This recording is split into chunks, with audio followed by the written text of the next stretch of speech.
Good day, everyone. This is Mr. Michael G. Hormatuelos.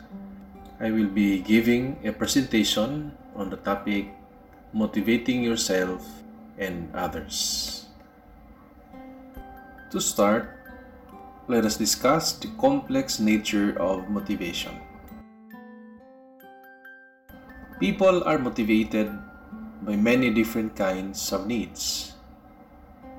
They have basic needs for food, clothing, and shelter, but they also need acceptance, recognition, and self-esteem. Each individual experiences these needs in different ways and to varying degrees. And to complicate matters more, people are motivated by different needs at different times in their lives. Adults, like children and adolescents, continue to develop and change in significant ways throughout life. Let us now define motivation. Motivation is derived from the Latin word movere, meaning to move, and can be defined as the influences that account for the initiation, direction, intensity, and persistence of behavior.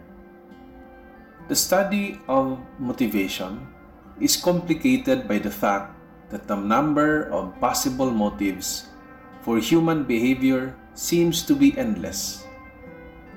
Emotional factors such as fear, anger, and love are some sources of motivation.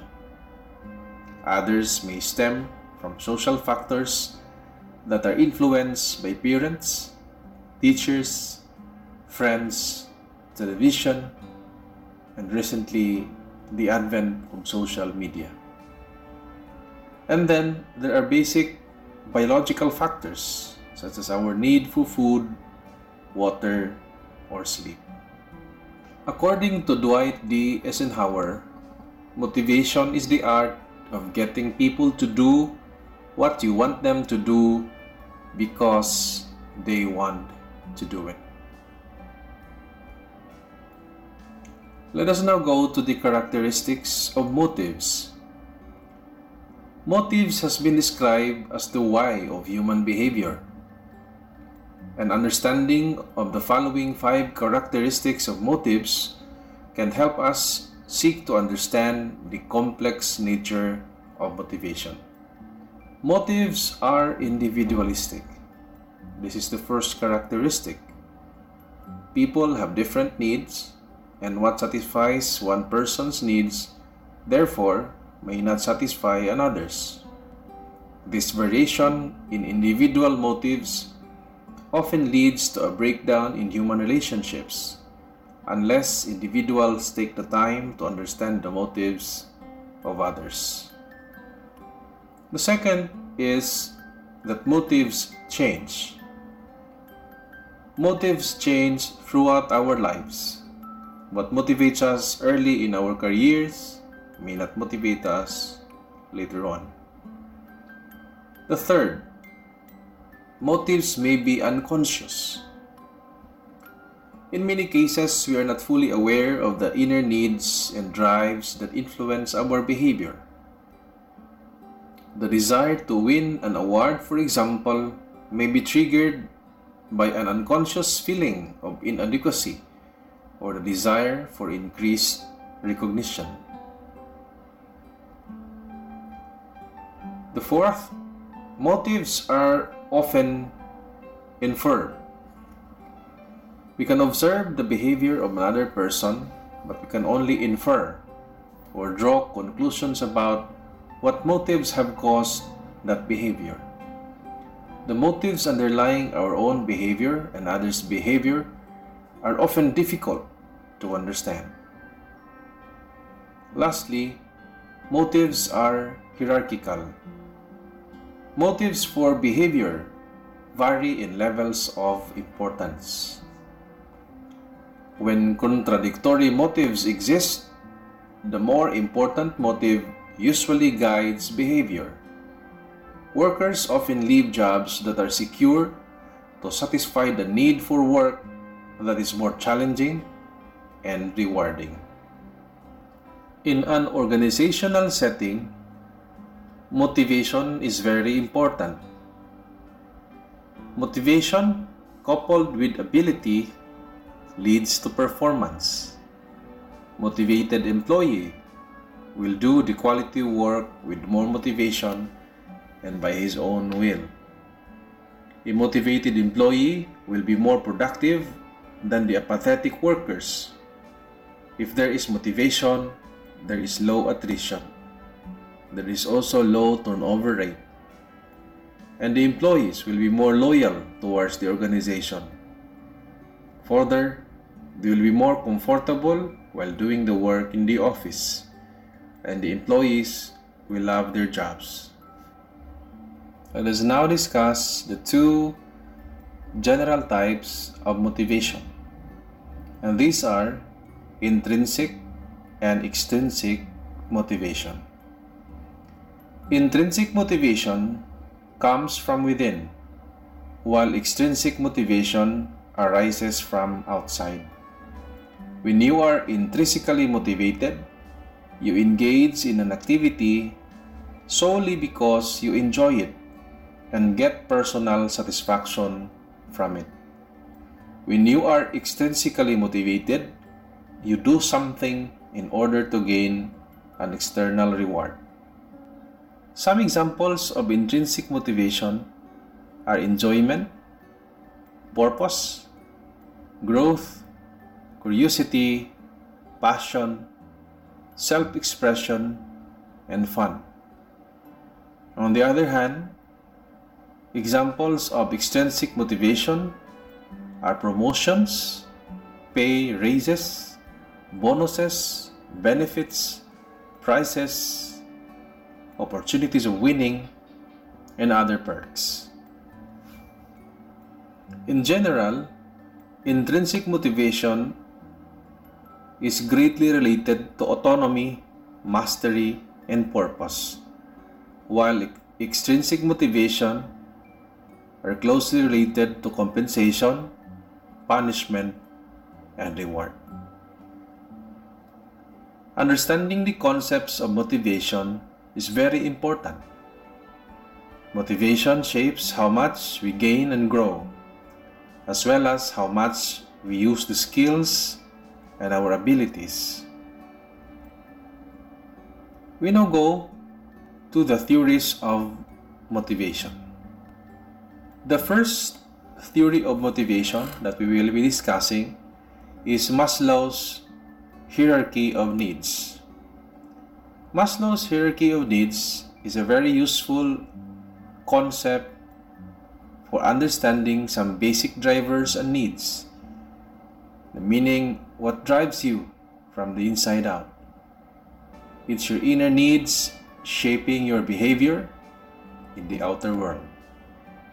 Maslow's hierarchy of needs have three basic categories: the basic needs, the psychological needs, and self-fulfillment needs. Under the basic needs, we have the physiological needs, the need for food, water, warmth, and rest. Part of our basic needs are what we call as safety needs, our security, safety, and jobs. In the second category, the psychological needs, are belongingness and love needs, where intimate relationships and the need for friends are in this category. Above this category is the esteem needs, the need for prestige and the feeling of accomplishment. And on top of this pyramid is the self-fulfillment needs, or self-actualization. This is the stage where one achieves his full potential, including creative activities. The next theory of motivation comes from David McClelland, in his theory of needs.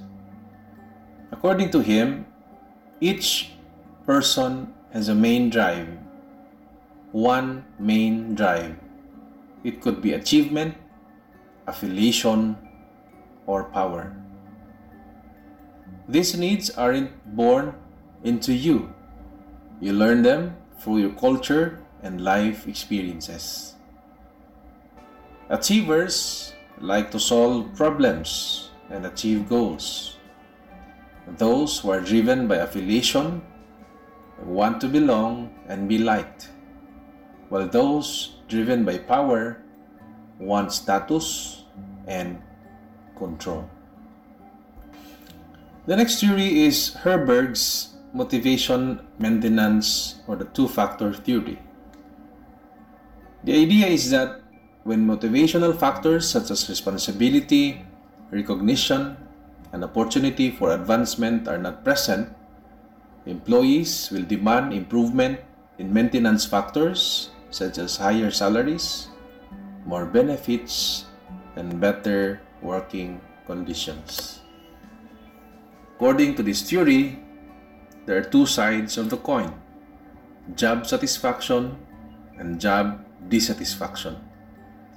Job satisfaction are influenced by motivator factors such as achievement, recognition, responsibility, the work itself, advancement, and personal growth. On the other hand, job dissatisfaction are influenced by hygiene factors. Some of these are working conditions, co-worker relations, policies and rules, supervisor quality, the wages, and salary. In this two-factor theory, it states that improving the motivator factors increases job satisfaction, while improving the hygiene factors decreases job dissatisfaction. We now go to the expectancy theory by Victor Vroom.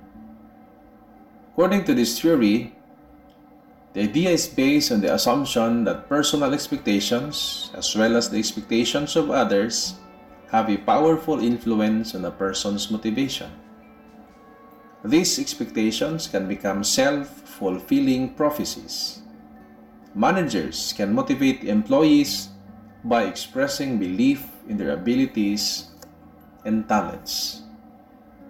In this theory, there are three key stages: effort, performance, and reward.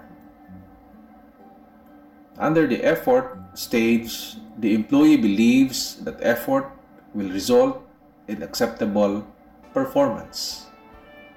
Once the effort is there, the employee moves to the performance stage, where the employee believes that acceptable performance will produce the desired reward.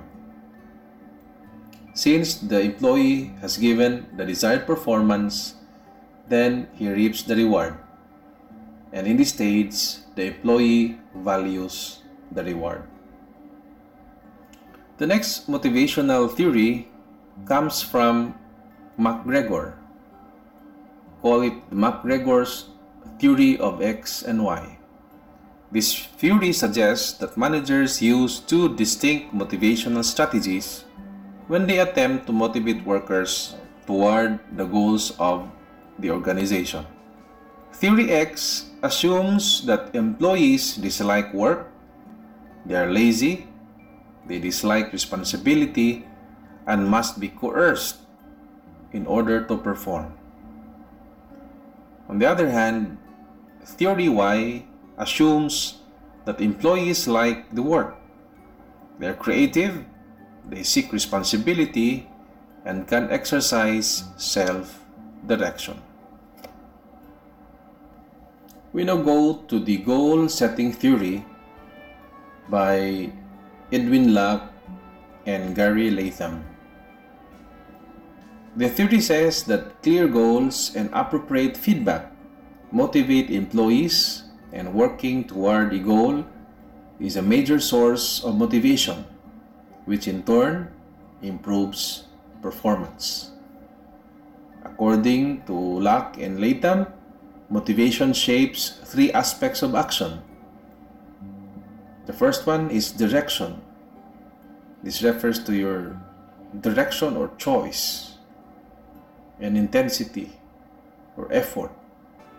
And third, persistence. In this goal-setting theory, the manager and the employee jointly use SMART principle to establish employees' goals: specific, measurable, attainable, resource-oriented, and time-bounded. SMART. Secondly, the employee undertakes the job or task assigned to him using persistence and effort. And on the third stage, the manager provides a periodic or regular feedback to the employee according to the progress towards the goals. And these goals may need to be adjusted from time to time if they are no longer appropriate. And the fourth stage of the goal-setting theory is the end of period, where the management determine and evaluate achievement of the goals. Both the manager and employee makes an evaluation of their achievement.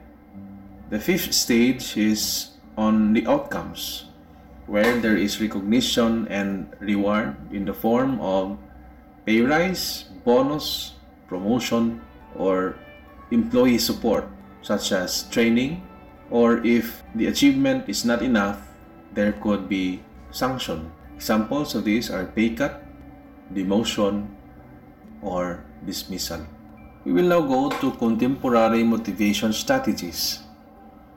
In contemporary organizations, they attempt to motivate their employees through positive expectations and job design modifications, such as job rotation, job enlargement, and job enrichment. They are also discovering the effects of various incentives, entrepreneurship opportunities, additional training, and empowerment. One of the best-known contemporary motivation theory comes from Daniel Pink. In his book entitled Drive, he shares a new vision for workplace motivation, and he labels it as Motivation 3.0. Motivation 3.0, according to Pink, is a powerful framework to keep in mind, especially in the modern workplace arena and the future of work. According to him, people are not destined to be passive and compliant. We are designed to be active and engaged. And the true intrinsic motivation are autonomy, purpose, and mastery. Autonomy means we are self-directed. Mastery means we strive to have better skills, while purpose means we strive to make meaning and give contribution to everything we do. According to Pink, Motivation 1.0 was primitive survival. Motivation 2.0 is the culture of reward and punishment, or the carrot and stick, that is employed in so many old school businesses and organizations. Motivation 3.0 is a simple framework of autonomy, mastery, and purpose. According to Pink, autonomy means delegation. There is no micromanagement, there is a clear mandate, and there is control over own time. Mastery is about having the right competencies, having the right experience, the right tasks, the right support, and time enough that is given to each individual. And lastly, setting the right and clear purpose for the customer, for the organization, for the product or service, for the team, and for the individual. These three, autonomy plus mastery plus purpose, is equal to motivation. There are also other things that play a role for motivation. And these are relations, dialogue, culture, trust, and safety. The material we have presented so far explains how, why, when, and where motivation strategies work. We also have identified strategies of organizations, how they motivate their employees to stay on the job and to improve their productivity. However, let's face it, some organizations just don't care if you are motivated or not, as long as you get your job done. If you are satisfied with your life and work, that's great. If you are yearning for a more exciting professional or personal life, guess what? It is still up to you. The following self-motivation strategies can help you achieve your potential. The first one is prioritize. Make sure to know and reflect on what is really most important to you, and then try to make the necessary adjustment. Self-motivation often decreases when we no longer have a sense of priority in our lives. The second one is nurture a gritty nature.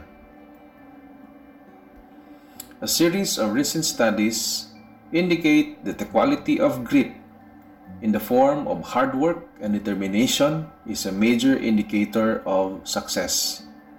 Intelligence accounts for only a fraction of the success formula. Grit has value for people at all levels of ability. According to the research conducted by the University of Pennsylvania, gritty people tend to be highly self-disciplined and focused on goal achievement. They also bring passion to their tasks.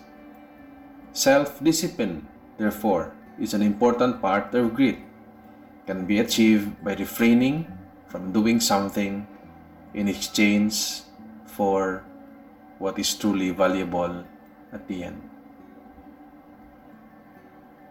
Third is go outside of your comfort zone. Many people do not achieve their full potential because they are too afraid to venture outside of their comfort zones. These individuals often earn less than they deserve, exert little effort to win a promotion to a more challenging position, and refuse assignments that might enhance their career. Some people stay in their comfort zone because they fear success. If someone says you can never do this, or it's never been done, consider accepting the challenge implicit in these statements. The last one is take action. If you're feeling bored or trapped in a dead-end job, you can enhance your self-motivation by taking responsibility for the situation that you are in. Take action to improve your own life and prospects. Taking personal responsibility for your current situation is not easy because change can be threatening. But don't just wait and hope that things get better. Do something. Let us now go to some tips on how to motivate others. To motivate others, you start with yourself. If we are not motivated, we can never motivate others. Second, create a vision worthy of motivation. It's very important that we see clearly what is the vision so that we can plan on how to get there and share it to those who are willing to also go with us in the journey. Third is set a SMART goal for yourself and write it down. It's very important that when you set goals, it should be specific, measurable, attainable, resource-oriented, and time-bounded. Fourth is build emotional engagement. It's very important to recognize that at the end of the day, what really is important is the kind of relationships we have with others in our workplace or even in our personal lives. If you want to impact others positively, we must have emotional engagement. Number 5 is be passionate about what you do. When you do something and you're very passionate about it, others get excited and they're motivated by your passion. 6, be a positive example. What motivates others clearly is somebody who is a very positive example in work and in life. 7 is empower others. When we empower others, we affirm them and we build them and we give them trust. And that's number 8, build trust. Number 9 is help them see that the goal is attainable. It's very important that in order to motivate others in our lives and in our workplace, we should be able to help them see that the goal is really something that is within reach. It is not impossible, but it is attainable, workable, and within reach. Whenever things get messy, help others get things done.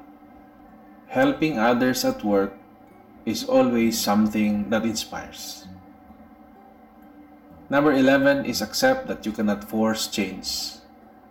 Motivation, just like change, cannot be forced. We have to accept that.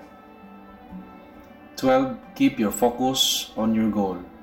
In order to enhance productivity, efficiency, and effectivity at work, there must be focus.